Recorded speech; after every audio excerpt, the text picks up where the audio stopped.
NCERT history class 11th का chapter third nomadic empire, ये उसका थर्ड पार्ट है। Social and political military organisation. Mongol और बाकी के जो नोमेडिक सोसाइटी है, मतलब बाकी के जो बंजारी बंजारी सोसाइटी है, उन लोगों को प्रोटेक्ट कौन करता था? जो मेल एडल्ट होते हैं, मतलब जो जवान लड़के लोग होते हैं, मेल लोग होते हैं, वो इनकी रक्षा करते थे, पूरी कम्युनिटी की, पूरी सोसाइटी की। और ज़रूरत आने पर इनकी डिमांड होती थी और यही लोग लड़ते थे, मतलब किसी से युद्ध होता था, लड़ाई होती थी, तो यही लोग सबसे पहले आगे आते थे। मंगोलों ने क्या करा? सबसे पहले यूनिफिकेशन ऑफ बाकी की भी जितनी भी मंगोल ट्राइब हैं, सबको सबसे पहले एक करा, और न्यू न्यू मेंबर चंगेज़ खां की आर्मी में आते गए।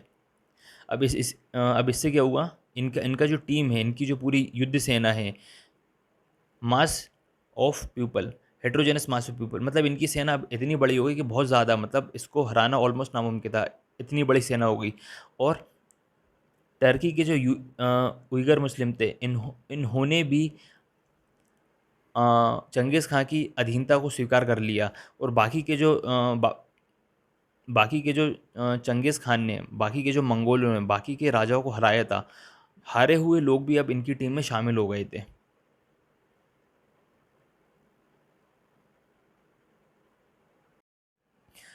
जो कोई भी चंगेज़ खां की आर्मी को ज्वाइन करता था, वो पुरानी आइडेंटिटी सिस्टम पर, मतलब ओल्ड ट्राइब आइडेंटिटी पर बेस्ड होती थी। अब वो उसे चेंज करना चाहता था, मतलब ये जो सिस्टम चला आ रहा था, ये चेंज करना चाहता था। मतलब जो भी सिस्टम है पुराना वाला, उसको लाकर नया बदलना चाहता था। जो सिस्टम चला आ रहा था वो डेसिमल सिस्टम पर बेस्ड था, जो आर्मी का सिस्टम था। जैसे डेसिमल सिस्टम 10, 100, 1000 और 10,000 सिस्टम पर ये आर्मी डिवाइडेड थी। चंगेज़ खान ने इस प्रैक्टिस को बाद में बंद कर दिया और न्यू सिस्टम क्रिएट करा था। ऐसे में अगर कोई व्यक्ति अपने सीनियर से विदाउट परमिशन या आर्मी छोड़कर कहीं जाता है, बाहर जाता है, तो उसको पनिश किया जाता था। और जो सोल्जर्स की जो सबसे बड़ी यूनिट थी, मतलब जो सोल्जर्स का सबसे बड़ा ग्रुप था, वो 10,000 सोल्जर्स का था, जिसमें अलग अलग भिन्न भिन्न प्रकार के लोग थे, अलग अलग ट्राइब और अलग अलग क्लान, अलग अलग समुदाय के लोग इसमें शामिल थे। जो ओल्ड स्टेपी सोशल सामाजिक व्यवस्था थी, उसको नया रूप प्रदान करने का काम चंगेज़ खान ने करा था।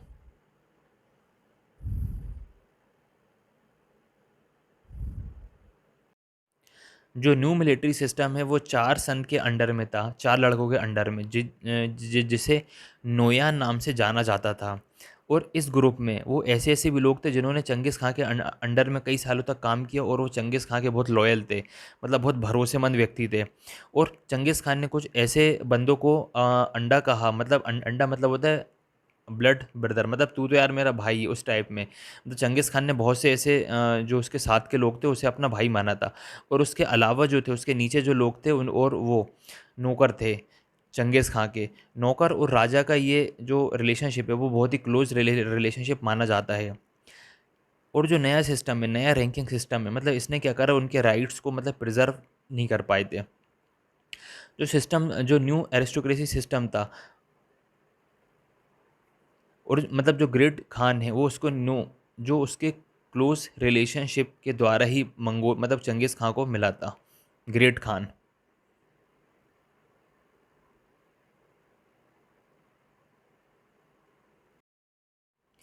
चंगेज़ खां का जो न्यू हायरार्की सिस्टम था, उसने इसकी रिस्पॉन्सिबिलिटी अपने 4 बच्चों को दी थी, जो कि उसको उलुस नाम से टर्म करा था। उलुस का मतलब फिक्स्ड टेरिटरी, मतलब फिक्स ज़मीन नहीं होता।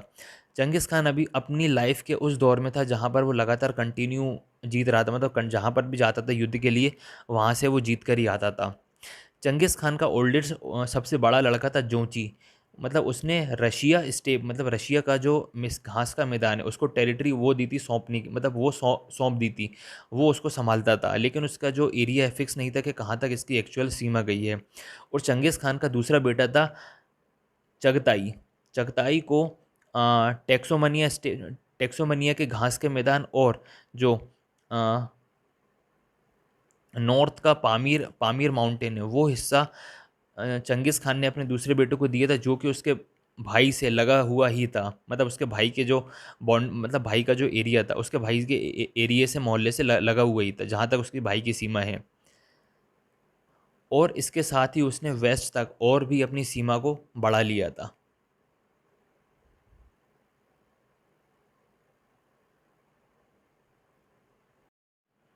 चंगेज़ खान ने ऐसा इंडिकेट कर दिया था कि उसका जो तीसरा लड़का है ओडोगोई, वो उसका उत्तराधिकारी बनेगा। मतलब चंगेज़ खान के बाद जो राजा बनेगा वो ओगोडई बनेगा। उसने राजा बनने के बाद अपनी कैपिटल को चेंज करा था और एज अ काराकोरम को अपनी कैपिटल बनाया था। जो सबसे छोटा लड़का है तोलुई, उसने अपने एंसेस्टर लैंड ऑफ मंगोलिया, मतलब उसने अपने जो एंसेस्टर लैंड होता है, अपने पूर्वजों का लैंड होता है, वो उसको मिला था। चंगेज़ खान ने ऐसा सोचा था भविष्य में आने वाले उसके लड़के आपस में मिलजुल कर रहेंगे, मिलजुल कर शासन करेंगे। इस बात को ध्यान में रखते हुए उसने सारी अपनी सेना को उल्लूस में डिवाइड कर दिया। मतलब पर्टिकुलर किस किस व्यक्ति को किसके पास कितनी सेना रहेगी, कितनी लोग, मतलब कौन किसके अंडर में रहेगा, उसको पहले से डिवाइड कर दिया था। और ये जो हिस्सा है, मतलब कौन किसकी चीज़ कहाँ पर जाएगी, मतलब क्या होगा, एक असेंबली में होता था जिसे कुरीटेलिस कहते थे। मतलब जो भी इसका प्रोनाउंसिएशन है उसे ये कहा करते थे। मतलब किसके हिस्से में कितनी ज़मीन रहेगी या किसके हिस्से में क्या रहेगा, यदि वो इस टाइप का किसी भी प्रकार का डिस्कशन होता है तो वो इसी असेंबली में होता था। चाहे वो ज़मीन से चाहे रिलेटेड हो, चाहे किसकी ज़मीन, चाहे वो लूट का माल हो तो किसके पास कौन सा माल रहेगा। हर प्रकार से हर प्रकार से जो भी डिस्कशन होता था वो यहीं होता था।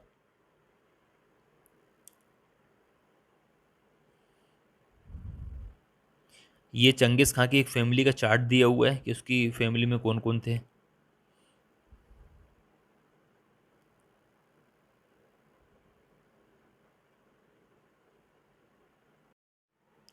चंगेज़ खान ने पहले से ही एक रैपिड कुरियर सिस्टम को अपना रखा था ताकि एक खबर को दूसरी, मतलब एक खबर को एक जगह से दूसरी जगह पहुंचाने में आसानी हो सके। मतलब इसके लिए पर्टिकुलर एक एक पूरा डिपार्टमेंट था। मतलब कुछ दूरी दूरी पर कुछ उसने चौकियाँ, कुछ घोड़े वगैरह बिठा के रखे थे। एक व्यक्ति जाता था, इसको खबर देता था, फिर वो वहाँ वहाँ से आगे ले जाता था। पर्टिकुलर कुछ कुछ डिस्टेंस पर कुछ सिपाही ऑलरेडी बिठा के रखे थे। और इसको हेल्प करने के लिए जो मंगोल के जो आम लोग हैं, मतलब जो मंगोल वासी हैं, मंगोल के जो नोमेड्स लोग हैं, वो चंगेज़ खां को अपना मतलब अगर किसी के पास 10 घोड़े हैं तो 10 घोड़ों में से एक एक घोड़ा पर्टिकुलर इस टैक्स के लिए, मतलब इसके लिए देता था एज अ टैक्स, जिसे कुपकर टैक्स कहा जाता था। और इससे उनको भी जो देता था उसको भी कई सारे बेनिफिट्स होते थे। और ये जो सिस्टम है, मतलब चंगेज़ खां की मृत्यु के बाद और इस सिस्टम को, मतलब जो कुरियर सिस्टम है, और भी कई ज़्यादा सुधार किए गए और कई ज़्यादा डेवलपमेंट किए गए। इससे काफ़ी हेल्प होती थी। मतलब जो राजा लोग थे, इनको अपनी कनेक्टिविटी दूर दूर तक देशों के इलाके में नज़र रखने में कि क्या क्या चल रहा है, क्या क्या नहीं चल रहा है, और एक खबर को मतलब एक खबर को एक जगह से दूसरी जगह पहुंचाने में काफ़ी हेल्प होती थी।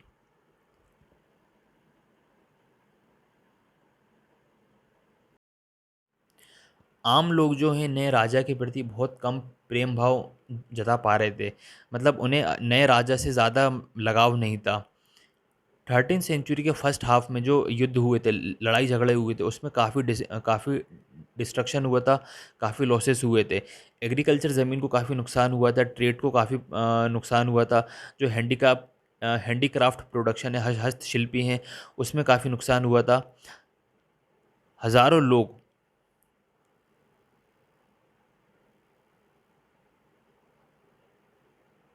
हज़ारों लोग जो हैं वो बंदी बना लिए गए थे और हज़ारों लोग मारे भी गए थे। और कइयों को अपना गुलाम बना लिया गया था। हर क्लास के लोगों ने, मतलब इस पर सफ़र करा था, उन्होंने प्रॉब्लम का सामना करा था। और इसका रिज़ल्ट ये हुआ था, जो अंडरग्राउंड कैनल्स हैं ईरान में, वहाँ के प्लेट्यू में लंबे समय तक वहाँ वहाँ का मेंटेनेंस ही नहीं हुआ था। मतलब ईरान प्लेट्यू में जो नहरें हैं, उन नहरों का लंबे समय तक इस युद्ध के कारण उसका मेंटेनेंस नहीं हो पाया। अब उनका जो मेंटेनेंस नहीं हो पाया, तो उसके कारण क्या हुआ कि वहाँ पर सूखा बहुत ज़्यादा बढ़ गई, और सूखा इतनी ज़्यादा बढ़ गई कि वहाँ पर उसकी रिकवरी करना ऑलमोस्ट नामुमकिन सा हो गया था।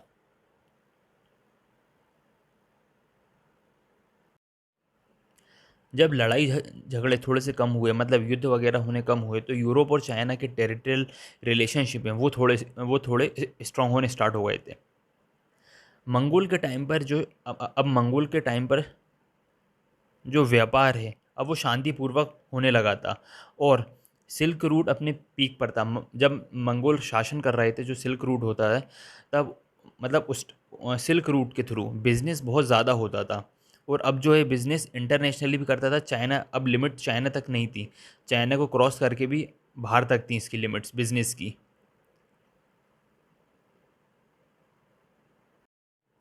मंगोलिया और न्यू एम्पायर अब काराकोरम की तरफ बढ़ने लगे थे।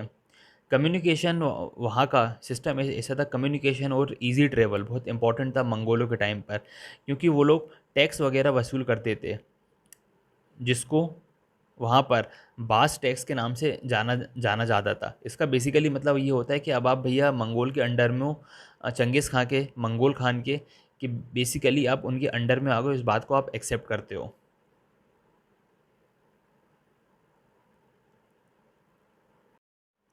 मंगोल के टाइम पे जो नोमैडिक और सेडेंटरी लोग होते हैं, उनके बीच में आपस में इतनी ज़्यादा इश्यूज नहीं आते थे।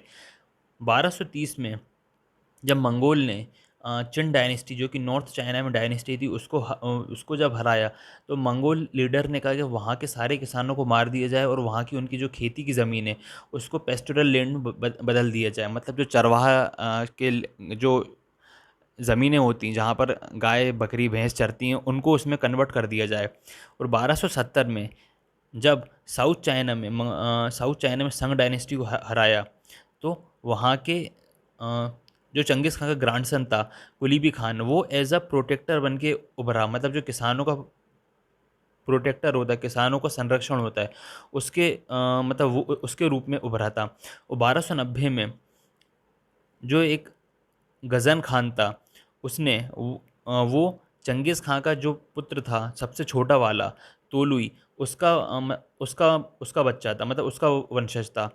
उसने क्या करा, उसने अपने एक बार कहा था कि किसानों को कोई भी प्रॉब्लम नहीं होनी चाहिए, किसानों को मतलब अगर ये होता है तो अपने साम्राज्य में प्रॉस्पेरिटी नहीं आती है। और ये सुनकर थोड़ा सा चंगेज़ खां को भी थोड़ा सा शौक लगा था।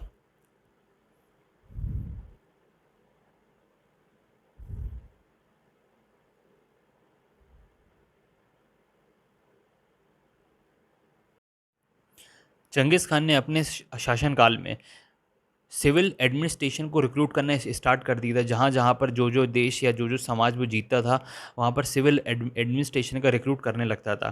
कभी कभी इनका ट्रांसफ़र भी कर दिया करते थे कि चाइना में है, जो चाइना में मतलब सेक्रेटरी है, उसको ईरान भेज दिया, ईरान के सेक्रेटरी को चाइना भेज दिया। और इस पॉलिसी से, इस सिस्टम से उसको काफ़ी हेल्प मिली थी शासन को चलाने में। और मंगोल गवर्नमेंट और चंगेज़ खान इन पर तब तक ट्रस्ट करते थे जब तक ये उनकी सरकार को, मतलब उनके शासन को टैक्स इकट्ठा कर कर उनको देती रहती थी, तब तक इनका भरोसा बना रहता था। एक एग्जांपल दिए हुए, 1230 में एक चाइनीज़ मिनिस्टर थे, ये लू चू साई। मतलब इसने अपनी पॉलिसीज़ में कुछ चेंज करा था। वैसे ही जुबिलेंट फैमिली में कुछ इसने भी 13 सेंचुरी के टाइम पे अपनी पॉलिसीज़ में कुछ चेंज करे थे।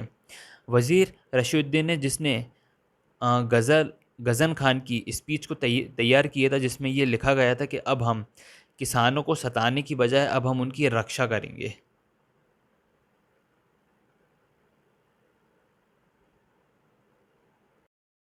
अब जो है मंगोल जहाँ जहाँ पर डोमिनियन करते थे, मतलब जहाँ जहाँ पर अपना राज्य स्थापित करते थे, जो जो नई नई जगह पर, वहाँ वो लोग स्थायी निवासी रहने पर जोर देने लगे थे। बेसिकली ये जगह थोड़ी सी नोमेडिक जगहों से थोड़ा सा दूर होती थी।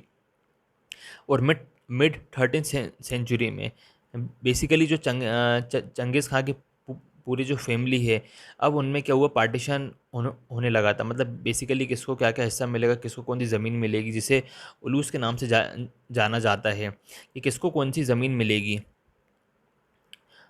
अब इसमें क्या हुआ, आपस में थोड़ा सा कंपटीशन बढ़ने लगा था कि पेस्टोरल हिस्सा, जो चरवाहा वाली ज़मीन है, वो किसको मिलेगी।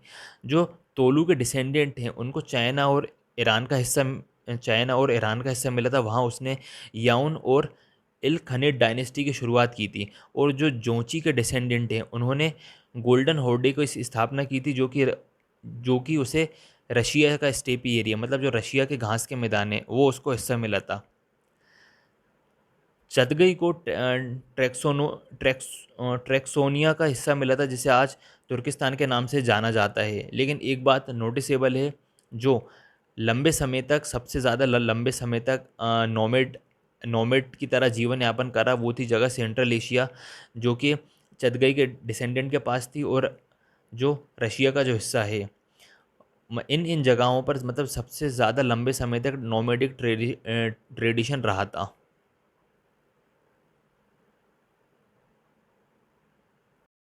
अब क्या हुआ कि चंगेज़ खां के जितने भी डिसेंडेंट थे, जिन जो भी वंशज थे, उसकी फैमिली से बिलोंग करते थे, वो सब अपने हिस्से की मांग करने लगे कि भैया अब हमें हमारा हिस्सा चाहिए, हमारे हिस्से में कितनी ज़मीन है, हमारे हिस्से में क्या है, इस टाइप की ये सब डिमांड रखने लगे थे। जो सारे कज़िने, सारे फैमिली मेम्बर यही यही कर रहे थे। और ये हो इसलिए रहा था क्योंकि इन्होंने जो चाइना और ईरान का जो एक्स्ट्रा पार्ट, बहुत लंबा जो टेरिटरी है, वो कंट्रोल में कर ली थी। और इसके साथ साथ इन्होंने बहुत सारे लोगों को, लिटरेट लोगों को रिक्रूट कर लिया था। बेसिकली इसका ये भी मतलब था कि हमें जो पहले के राजा थे, पहले के राजा से अभी अभी के राजा को कंपेयर करा जाए तो अभी के राजा को बेहतर दिखाना था। और इस कंपैरिजन में इन्होंने, मतलब इस कंपैरिजन में, मतलब इतना कंपैरिजन करा था कि चंगेज़ खां को भी नहीं इसमें छोड़ा गया था। और एक राइटर हैं, इल्क इल्क खादिन, उन्होंने अपनी राइटिंग में, मतलब उन्होंने जो लेख लिखे थे उसमें उन्होंने जो लोग मरे हैं उसको काफ़ी ज़्यादा बड़ा चढ़ा के बताया गया था। थर्टीन थर्टीन सेंचुरी में एक एग्जाम्पल के तौर पे दिया गया है कि बुखारा के किले पे कम से कम 400 लोगों को तैनात कर रखा था उनकी रक्षा के लिए। लेकिन एक अटैक में उसने बताया कि एक जब अटैक हुआ था सिटाडेल में, तो 30,000 सैनिक मारे गए थे। मतलब जिसकी रक्षा के लिए 400 सैनिकों को तैनात किया गया है, उसमें 30,000 कैसे मारे जाएंगे। बट लेकिन अभी भी अल खदीन की रिपोर्ट्स में अभी भी चंगेज़ खां को बहुत ज़्यादा बहादुर और बहुत ब्रेव राजा बताया जाता था। बट अभी का जो समय है, अभी के समय से कंपेयर किया जाए तो अभी इतना ज़्यादा लड़ाई झगड़े, खून नहीं होते जितना कि पहले होते थे, पहले जितना लोग मरते थे। और इनके लेख में अभी भी चंगेज़ खां की तारीफ़ की जाती थी। और उनके जो डिसेंडेंट हैं, अगर अगर चंगेज़ खां के जो वंशज हैं, अगर उनका कंपैरिजन चंगेज़ खां से किया जाए, मतलब चंगेज़ खान ने जो अपनी सक्सेस की पीक हासिल कर रखी थी, उनके बच्चे, मतलब उनके आने वाली जनरेशन उस लेवल की सक्सेस को अचीव नहीं कर पाए कभी भी।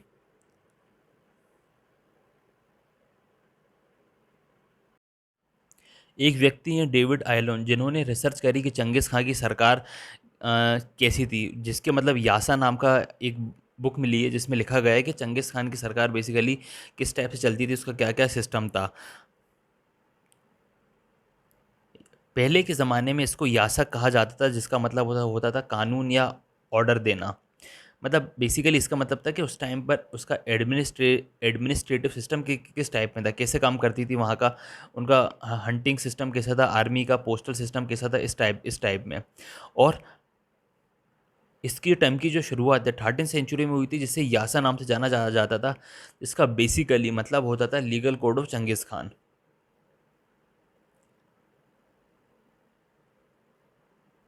सबसे पहले ये समझना पड़ेगा कि ये जो बदलाव आया था, ये बदलाव समझने के लिए हमें उस टाइम के ज़माने को, उस टाइम को अच्छे से समझना पड़ेगा। और मिड 13th सेंचुरी में जो मंगोल एम्पायर था, वो काफ़ी बड़ा एम्पायर था। इतना बड़ा साम्राज्य था कि आज से पहले इतना बड़ा साम्राज्य किसी ने देखा भी नहीं था। और मंगोलों ने अर्बन सोसाइटी में भी वहाँ शासन किया था, जहाँ पे कल्चर, लॉ, नियम कानून, हर चीज़ अलग अलग है। असल में देखा जाए, मंगोलों का साम्राज्य पॉलिटिकली तो बहुत पावरफुल थे, काफ़ी बहुत बड़ा साम्राज्य था, बट एक्चुअल में वो माइनॉरिटीज़ थे और उनको अपनी माइनॉरिटीज़ को प्रोटेक्ट करके रखना था इस प्रकार से, जिस प्रकार से उनके जो पूर्वजों ने उनको दिया था, उस तरीके से। मतलब यहाँ अभी यासा की बात हो रही है, यासा के जिसमें कानून वगैरह लिखा गया है। यासा को मंगोल पीपल ने लागू करा था, जिसको मूसा और सुलेमान की तरह जैसे कि आम लोगों पर इम्पोज किया गया था।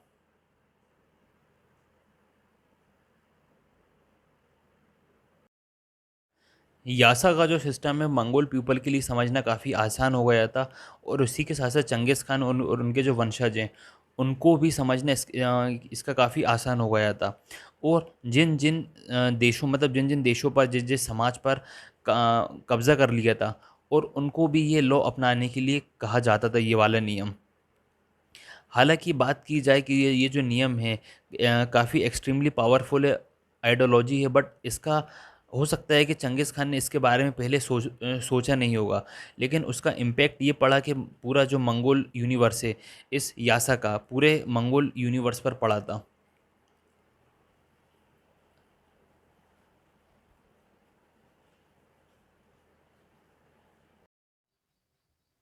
Conclusion, situation Changez Khan and the Mongol in world history, मतलब वर्ल्ड हिस्ट्री में इसका क्या क्या कॉन्ट्रीब्यूशन है और इनकी क्या सिचुएशन है चंगेज़ खान की। जब भी चंगेज़ खां की बात करते हैं तो हमारे मन में एक ही इमेज बनती है कि उसने बहुत सारा ज़मीन, बहुत सारे देश पर कब्ज़ा किया है और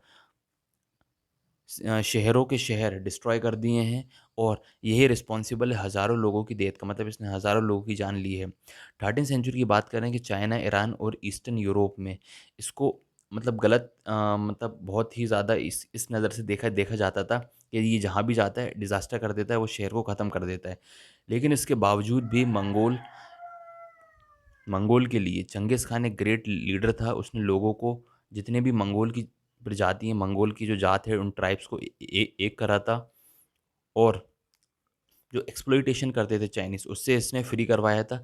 और जो भी ट्रेड रूट होते हैं, बिज़नेस वगैरह, उसको उसने मतलब ट्रेड रूट बनवाए थे, बिज़नेस के रास्ते खुलवाए थे। एक प्रकार से उसने अपनी आय का स्तर क्लियर हुआ था मंगोलों के लिए। लेकिन बात की जाए समाज में, उसकी हमेशा नेगेटिव छवि ही बनाई जाती है, बाकी की जो पॉजिटिव छवि है उसको उसको मिटाने की कोशिश की गई है।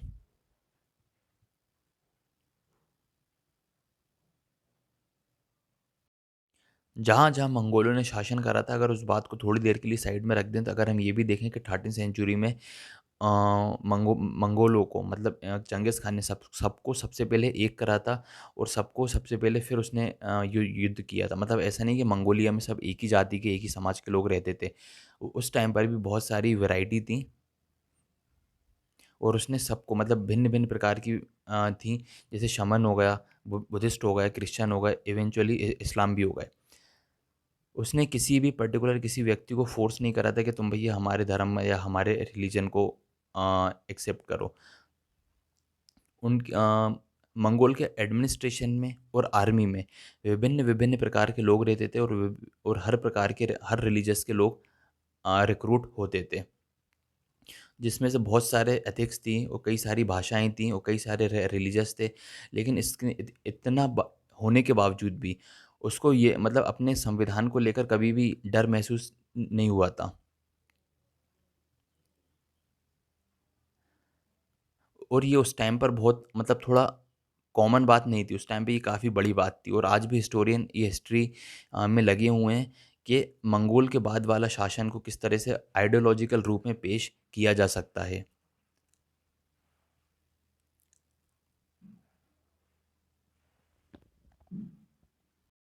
मंगोलों के बारे में जो एविडेंस मिलते हैं, उनके बेसिस पे ये पता लगाना इम्पॉसिबल हो रहा है कि उन्होंने ऐसी क्या पॉलिसी लाई थी। मतलब उनका ऐसा क्या सिस्टम था कि जिससे इतने सारे भिन्न-भिन्न प्रकार ग्रुप के लोग, अलग-अलग समुदाय के लोग, अलग-अलग धर्म के लोग इतने यूनाइटेड स्टेट में, मतलब सब एक थे। उनकी ऐसी क्या पॉलिसी थी, क्या सिस्टम था, मतलब क्या उन्होंने ऐसा करा था? इसके बारे में अभी भी आर्कियोलॉजिस्ट अब तक पता नहीं लगा पाए हैं। लेकिन इसके बावजूद भी ये इनकी जो पावरफुल फ़ोर्स है, जो भी इनका डोमिनियन साम्राज्य है, टेरिटरी है, वो सब एक इंस्पिरेशन पावरफुल फ़ोर्स थी।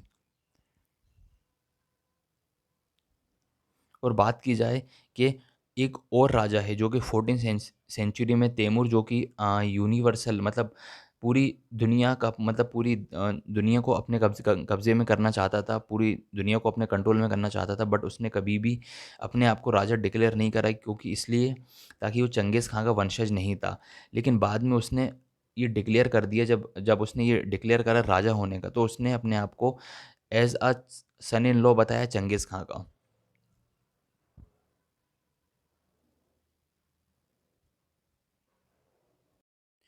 आज मंगोलिया से लगा हुआ मतलब रशिया है। रशिया इतना पावरफुल होने के बावजूद भी आज मंगोलिया एक इंडिपेंडेंट नेशन है।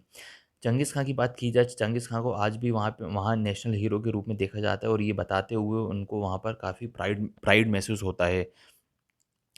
हिस्ट्री ऑफ मंगोलिया, मंगोलिया की हिस्ट्री की बात की जाए, चंगेज़ खान एक बार फिर से एक आइकॉनिक फिगर है मंगोलों के रूप में, जिसके बारे में उसकी मेमोरी को याद करके, उसके ग्रेट पास्ट को याद करके कहा जाता है कि अब हमें बेहतर फ्यूचर की कल्पना के बारे में देखते हैं।